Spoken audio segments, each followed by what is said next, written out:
What's going on, everybody? Welcome back to TTB Ravens Media, bringing you Ravens content every single day. This is going to be an episode of the Trust the Bank podcast. We've got some really good topics here, and this podcast is going to be coming out on Friday night.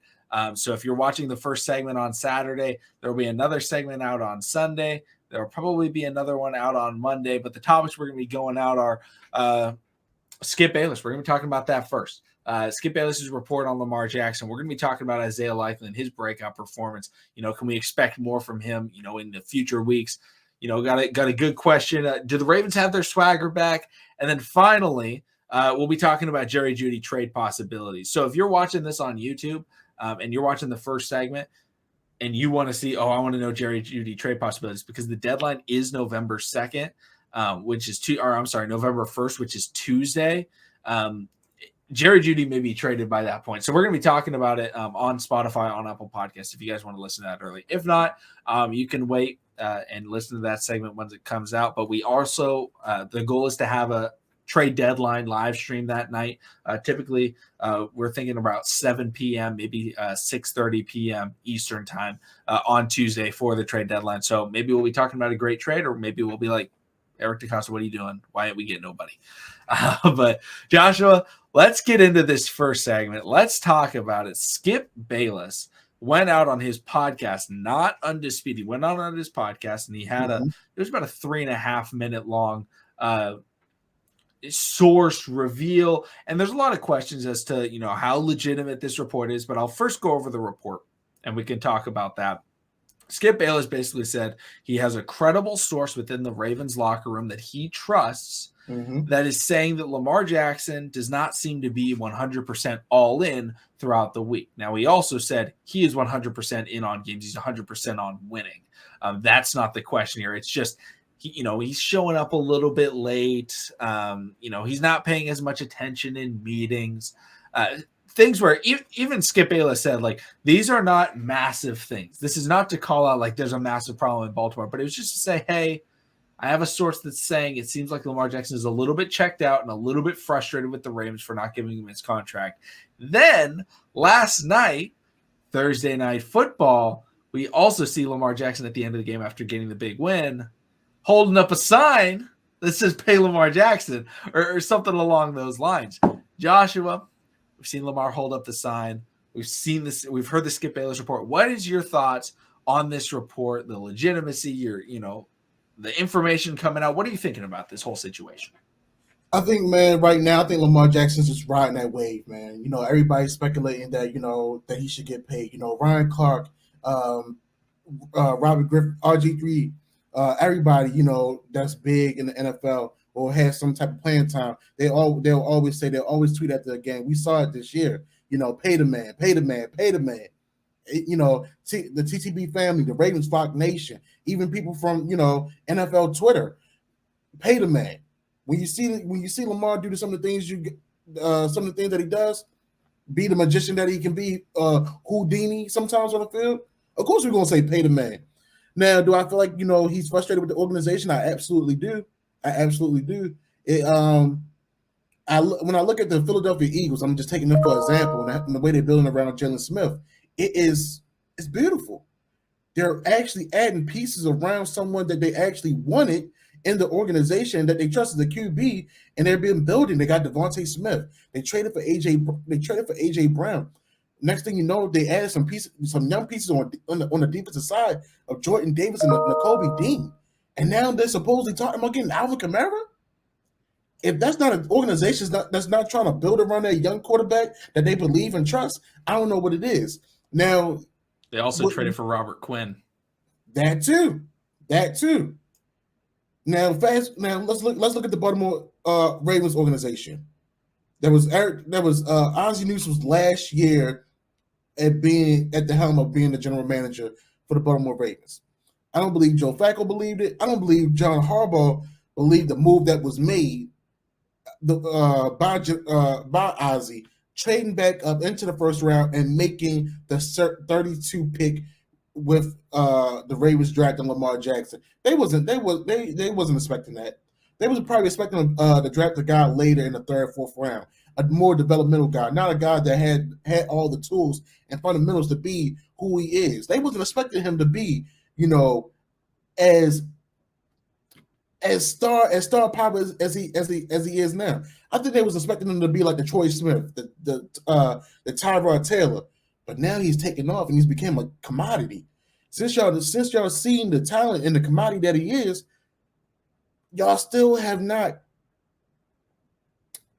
What's the word I'm trying to come up with? The Ravens organization still haven't.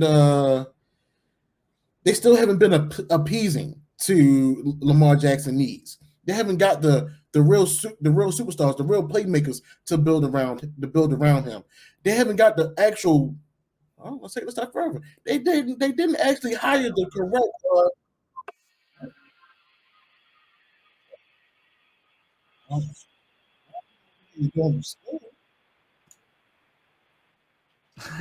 Joshua, you went a little bit quiet there, but I'll jump in for a second. Overall, the Ravens haven't been giving him the tools. They have not been, they got their weapon. It's like they got this great new toolbox. They got this great new closet for their house. And they just look at it and they don't put anything in it. Mm-hmm. They're just like, man, I got the best walk-in closet in the neighborhood. But there is nothing inside that walk-in closet. Nobody's allowed inside. Everyone just looks at that door. They say, wow, that's fantastic. Get yourself some shirts. Get yourself some wide receivers. Get yourself some offensive coordinators, some shoes. Get yourself, really it's the wide receivers. Really it's the wide receivers and the offensive coordinator. But you got to get your guy these things. And so, like, when I'm looking at these I don't want to say allegations because I don't think Skip Bayless is wrong because it makes sense. Like, if I'm looking, I tweeted out when I saw this, I was like, why wouldn't Lamar be unhappy? Because, like, the Ravens aren't like, even though Lamar Jackson is loyal and I fully believe that he's loyal, just because you're like, a lot of people don't know this, Kobe requested a trade from the Los Angeles Lakers. He was unhappy with their situation. He didn't end up getting traded. But he requested a trade at one point. I think I can't remember where exactly he wanted to go, but I know he requested a trade. And then they were able to calm him down. It's like, you can be loyal, but still unhappy, right? Yeah. There's been a lot of players in a lot of sports that have been unhappy with their franchise. Look at Aaron Rodgers. Matter of fact, currently Deebo Samuels. Yeah. He wants to be used like a wide receiver. And so he calls him out. He wants to stay.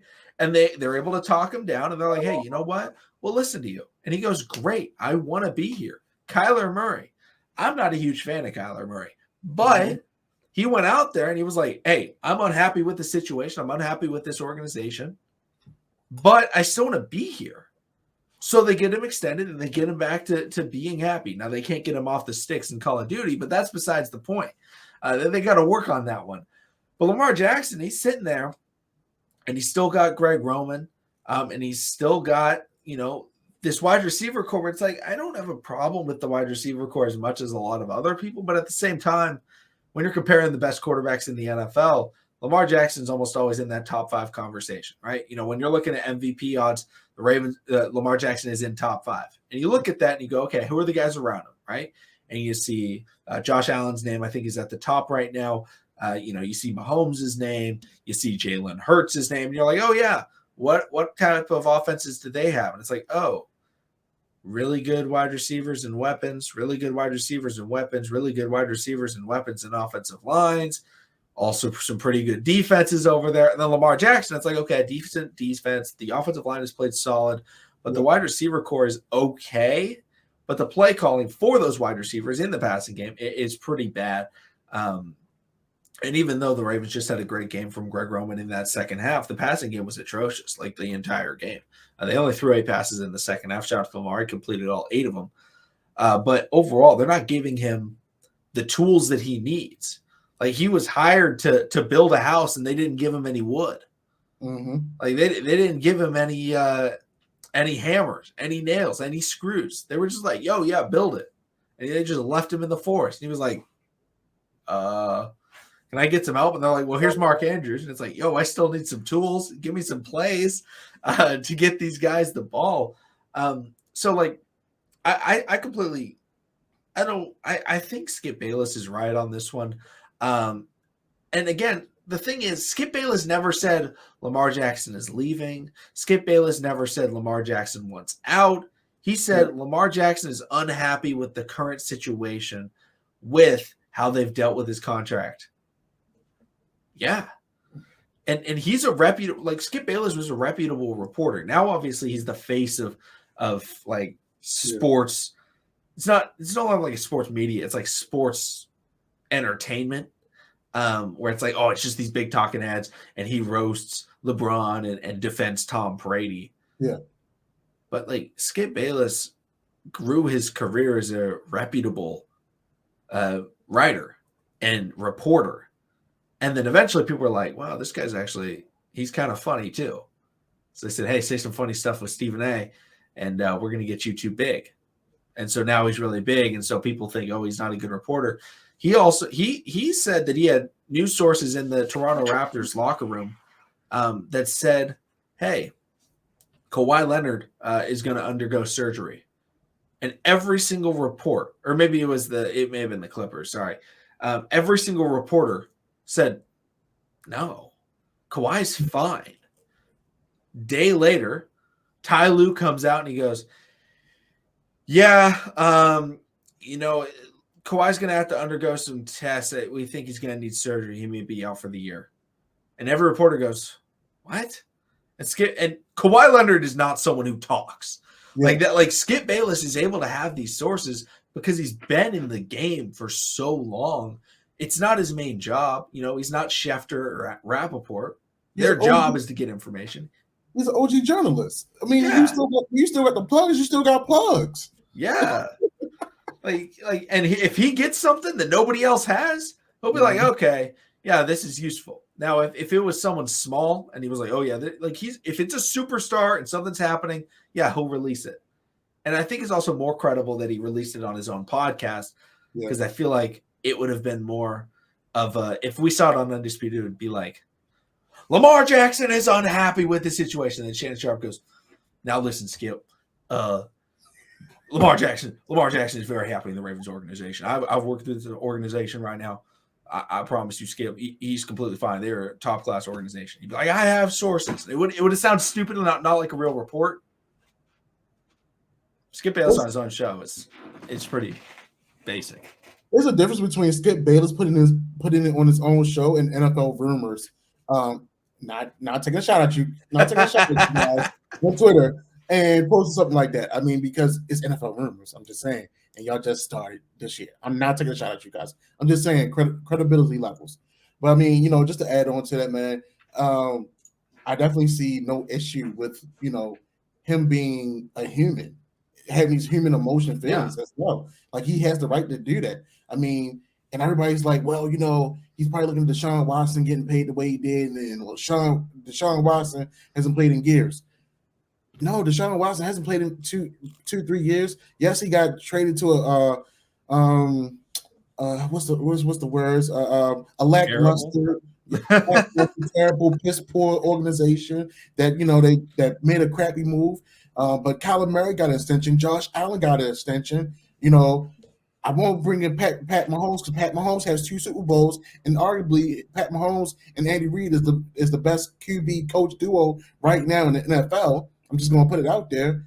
So when you're getting compared to half these guys, and they're saying that, oh yeah, you're a notch better than some of these guys that's getting contract extensions, why not should he go in to his own organization, talk to his general manager, his coach, and negotiate his own deal? I see no problem with that.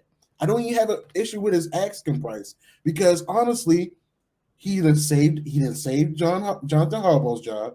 He didn't save Eric DeCosta's job, and he's making himself a household name. Like everybody want to now start bringing in the whole mother being an agent. Rich Paul, and I'm gonna put it out there. Rich Paul did not have a degree, and Rich Paul has some of the best athletes on his roster, and he's an agent, and he's getting them big deals.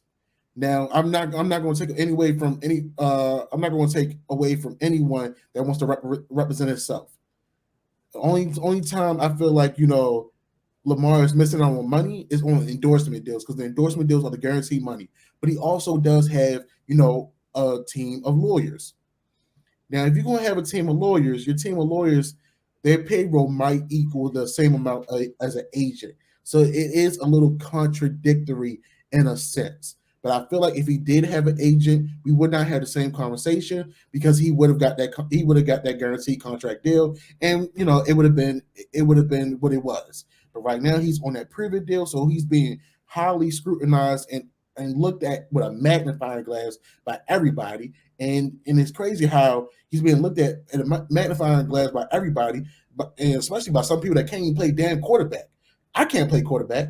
Do I know what it? Do I may know what it takes to be a great quarterback in the NFL? Yeah, I didn't watch a little bit of football here and there, but everybody has a different style of playing.